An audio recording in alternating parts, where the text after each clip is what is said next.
Queridos irmãos, bom dia! Hoje, 28 de dezembro, quarta-feira da oitava de Natal, a igreja também celebra os Santos Inocentes. A nossa regra de vida traz o artigo 407.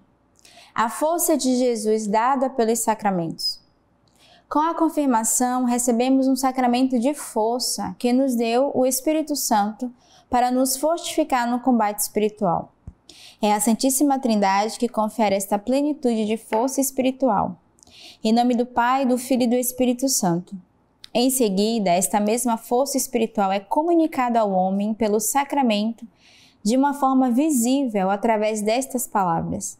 Eu te confirmo através do crisma da salvação. Por fim, o sinal dado ao combatente com o soldado está marcado pelas insígnias do seu chefe. E por isso que nos é dito, eu te marco com o sinal da cruz. Esta cruz pela qual o nosso Rei triunfou. Não somente o Senhor não permitirá que caiamos nas mãos dos nossos adversários, mas Ele mesmo empunhará as armas por nós. Como Ele é mais poderoso que todos os nossos adversários, nos dará a vitória na medida em que combatermos corajosamente ao seu lado e que ponhamos nossa confiança não em nós mesmos, mas no seu poder e na sua bondade. Eis meu Senhor e Criador, todo o meu ser e vontade em tuas mãos, entregues à tua eterna providência. Faz de mim o que quiseres em vida, na morte e depois dela, no tempo e na eternidade. Se assim agires com sinceridade, o que reconhecerás pelas perseguições e provações, então te converterás de criatura terrena em celestial. Serás de Deus e de Deus será teu, pois Ele se dá sempre àqueles que se afastam das criaturas e de si mesmo para se entregarem e sacrificarem sem reservas a Ele. Aqui tens um meio poderosíssimo para vencer teus inimigos. Pois se pela oferenda de ti mesmo a Deus, você se une a Ele de maneira a ser toda dele, e Ele todo vosso, qual será o inimigo capaz de vos perturbar? Entreguemos o nosso combate e a nossa pessoa nas mãos do Divino Capitão, pois é bem por causa da sua honra que combatemos. Se o Senhor tardar em nos dar a vitória, não percamos a coragem. Para nos fortificar no combate, pensemos que mesmo os obstáculos mais desfavoráveis que podemos encontrar, o Senhor os transformará para nós em proveito e vantagem. Não nos aproximamos cada dia do Senhor para oferecer as nossas vidas e receber a sua? O sacramento da penitência não purifica a nossa consciência. Então, por que deveríamos ainda nos deixar acusar e desanimar pelo adversário? Se toda a nossa vida aqui na Terra é uma contínua guerra, pensemos no dia em que é preciso dar o grande passo do mundo à eternidade. Que sejamos encontrados nessa hora em boas disposições. Aquele que combate bem durante a vida se prepara para a vitória, na hora da sua morte. Pensemos no momento da nossa morte sem morbidez, mas consideremo-la sem temor e peçamos a graça, quando ela se apresentar, de ter o espírito livre para ir ao encontro do Senhor. As pessoas do mundo evitam esses pensamentos para não interromper os seus prazeres com as coisas da terra. Um só pensamento de ter que deixá-los um dia é para eles um tormento. É assim que seu apego ao mundo, longe de diminuir, se torna cada vez mais intenso. Eles são presos a um tormento que é tão maior quanto maior tiver sido o tempo do qual eles gozaram dos bens que devem deixar. Quanto a mim, já fui oferecido em libação, e chegou o tempo de minha partida. Combati o bom combate, terminei a minha carreira, guardei a fé. Desde já me está reservada a coroa da justiça, que me dará o Senhor justo juiz naquele dia, e não somente a mim, mas a todos os que tiverem esperado com amor sua aparição. Brevemente, lembrarmos nesse artigo hoje da nossa regra de vida a importância dos sacramentos. E aqui o diácono falou mais do sacramento do crisma, que é essa confirmação, é essa força que recebemos pelo dom do Espírito Santo para sermos enviados em missão, para aprendermos também a combatermos ao longo do dia. Mas eu quero lembrar que todos os sacramentos da nossa igreja são muito importantes. E o primeiro sacramento que nos torna filho de Deus é o sacramento do batismo. Então, somos filhos e filhos eleitos porque participamos da sua promessa e recebemos a força do Espírito Santo. Assim como o sacramento da confissão, que purifica a nossa alma dos nossos pecados. E tantos sacramentos que a igreja nos oferece. Então, tenhamos no nosso coração um valor precioso por aquilo que a igreja nos oferece como sacramento para a salvação da nossa alma. As leituras de hoje, 1 João. Esta é a mensagem que ouvimos e vos anunciamos. Deus é luz e nele não há treva alguma. Se dissermos que estamos em comunhão com ele e andamos nas trevas, mentimos e não praticamos a verdade. Mas se caminhamos na luz como ele está na luz, estamos em comunhão uns com os outros. E o sangue de Jesus, seu Filho, nos purifica de todo pecado. Se dissermos não temos pecado, enganamo-nos a nós mesmos, e a verdade não está em nós. Se confessarmos nossos pecados, ele, que é fiel e justo, perdoará nossos pecados e nos purificará de toda injustiça. Se dissermos não pecamos, fazemos dele um mentiroso, e a sua palavra não está em nós. Meus filhinhos, isto vos escrevo para que não pequeis, mas se alguém pecar, temos como advogado junto do Pai Jesus Cristo o justo. Ele é a vítima de expiação pelos nossos pecados, e não somente pelos nossos, mas também pelos pecados de todo o mundo.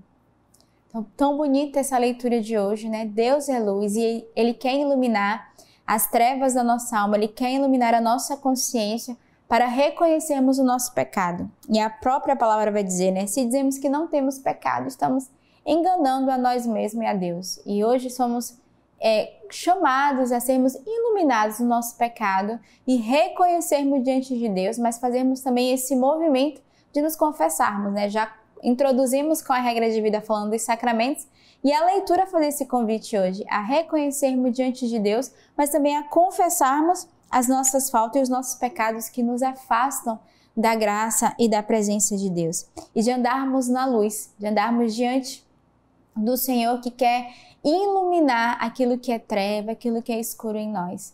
Então, nesse dia dos santos inocentes, peçamos a intercessão desses santos, que a pureza e a inocência do nosso coração purifique também a nossa alma, nos lavando, nos livrando de todo pecado que nos fecha, que nos bloqueia, que nos tira da graça de Deus. O salmo de hoje é o Salmo 123. Não estivesse o Senhor ao nosso lado quando os homens nos assaltaram, ter-nos-iam tragado vivos, tal o fogo de sua ira. As águas nos teriam inundado, a torrente chegado ao pescoço. As águas espumejantes chegariam ao nosso pescoço. A rede se rompeu e nós escapamos. O socorro nosso é o nome do Senhor, que fez o céu e a terra. E o evangelho de hoje de São Mateus.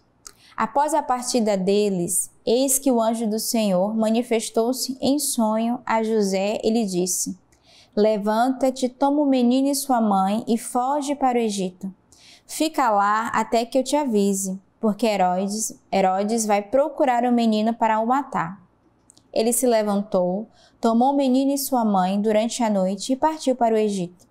Ali ficou até a morte de Herodes, para que se cumprisse o que dissera o Senhor por meio do profeta: do Egito chamei o meu filho.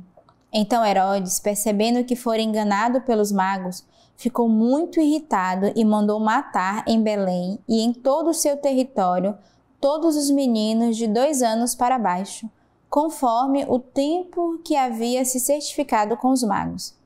Então cumpriu-se o que fora dito pelo profeta Jeremias. Ouviu-se uma voz em Ramá, choro e grande lamentação. Raquel chora a seus filhos e não quer consolação, porque ele já não existe. Então a gente vê que desde o tempo de Jesus já existia o martírio dos santos inocentes.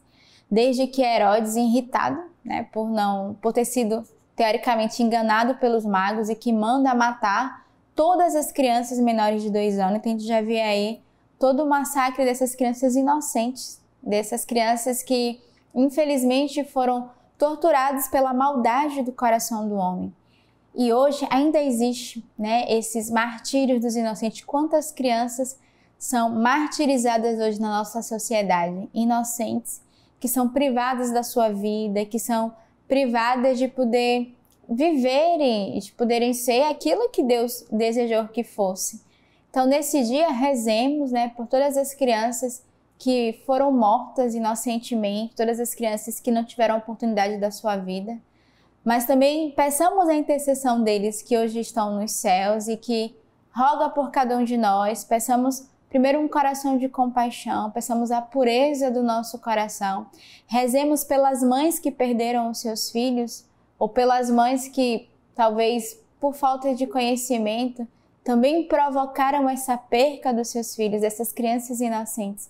Então hoje é um dia de rezarmos e intercedermos, por todas as mães, mas também por todas as crianças que sofreram terrivelmente e por isso não podem estar hoje no meio de nós. E a festa de hoje dos Santos Inocentes, ela foi instituída pelo Papa São Pio V. Ajuda-nos a viver com profundidade este tempo da oitava de Natal. Esta festa encontra o seu fundamento nas Sagradas Escrituras, quando os magos chegaram a Belém, guiados por uma estrela misteriosa. Encontraram o menino com Maria e, prostrando-se, adoraram-no. E, abrindo seus tesouros, ofereceram-lhe presentes, ouro, incenso e mirra. E, tendo recebido aviso em sonho para não tornarem a Herodes, voltaram por outro caminho para a sua terra. É também um convite a refletirmos sobre a situação atual desses milhões de pequenos inocentes, crianças vítimas do descaso, do aborto, da fome e da violência. Rezemos neste dia por elas e pelas nossas autoridades, para que se empenhem cada vez mais no cuidado e no amor às nossas crianças, pois delas é o reino dos céus. Por estes pequeninos, sobretudo, é que nós, cristãos, aspiramos a um mundo mais justo e solidário. A leitura patrística de hoje ainda não falam e já proclamam Cristo. Nasceu um pequenino que é o grande rei. Os magos chegam de longe e vêm adorar. Ainda deitado no presépio, aquele que reina no céu e na terra. Ao anunciarem os magos o nascimento de um rei, Herodes se perturba e, para não perder o seu reino, quer matar o recém-nascido. No entanto, se estivesse acreditado nele, poderia reinar com segurança nesta terra e para sempre na outra vida. Por que temes, Herodes, ao ouvir que nasceu um rei? Ele não veio para te destronar, mas para vencer o demônio. Como não compreendes isso, tu te perturbas e te enfureces. E para que não escape o único menino que procuras, tens a crueldade de matar tantos outros. Nem as lágrimas das mães, nem o lamento dos pais pela morte de seus filhos, nem os gritos e gemidos das crianças te comovem. Matas o corpo das crianças porque o medo matou teu coração. E julgas que, se conseguires teus propósitos, poderás viver muito tempo, quando precisamente é a própria vida que queres matar. Aquele que é a fonte da graça, pequenino e grande ao mesmo tempo, reclinado num presépio, apavora o teu trono. Por meio de ti, e sem que saibas, realiza os seus desígnios e liberta as almas do cativeiro do demônio. Recebe como filhos adotivos os filhos dos que eram seus inimigos. Tu, porém, Herodes, ignorado tudo isto, te perturbas e te enfureces. E enquanto te enfureces contra o menino, já lhe prestas homenagem sem saberes. Ó imenso dom de graça! Que méritos tinham aquelas crianças para obterem tal vitória? Ainda não falam e já proclamam o Cristo. Não podem ainda mover os membros para a luta e já ostentam a palma da vitória. Então, peçamos nesse dia a intercessão dos santos inocentes dessas crianças e peçamos a ela também a pureza do nosso coração, como eu falei no início, e rezemos também por todas as mães que sofrem hoje pela perca dos seus filhos. Que Deus os abençoe. Oh